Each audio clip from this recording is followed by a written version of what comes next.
È indubbio, la sagra ha un travolgente fascino che comunque ne garantisce anno dopo anno il successo.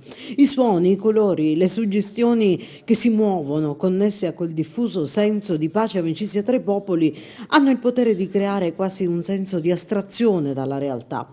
Quella città che si veste a festa e che, come tutti i momenti di gioia, richiama le grandi folle, gli agrigentini che non mancano mai e i tanti che giungono dai comuni limitrofi e dalle città della Sicilia la esaltano e osannano.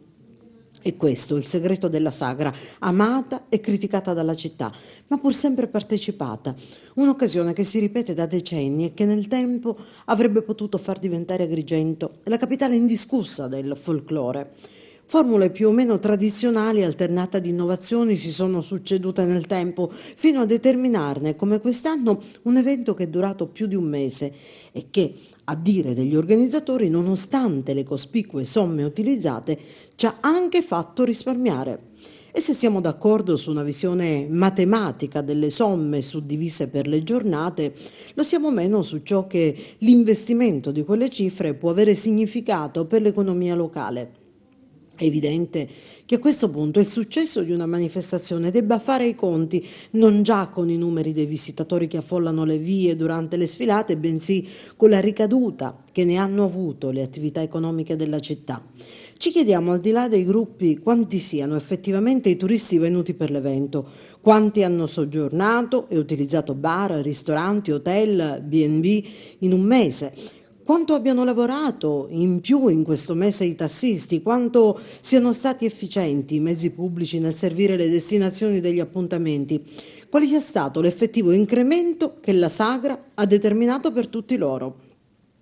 L'ottimo festival del folklore è stato combinato ad un improbabile e angusto palatenda, un palafood pare non partecipatissimo, con una mensa con la Z, che forse voleva fugare i dubbi di chi pensava che all'interno, se ci fosse stato scritto mensa, si facessero test per la misurazione del quoziente intellettivo.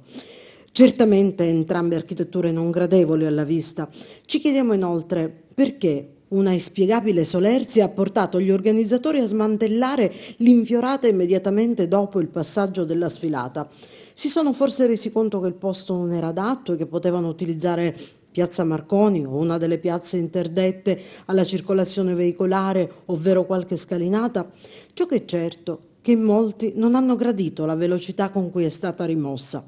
Bellissima anche l'idea del Guinness dei primati che avremmo raggiunto con la preparazione della torta. Ci chiediamo dove leggeremo di questo primato e se l'informazione nazionale e internazionale ci ha dato il giusto merito per questo traguardo raggiunto. Sì, perché comunque vada, la sagra è sempre e comunque un successo.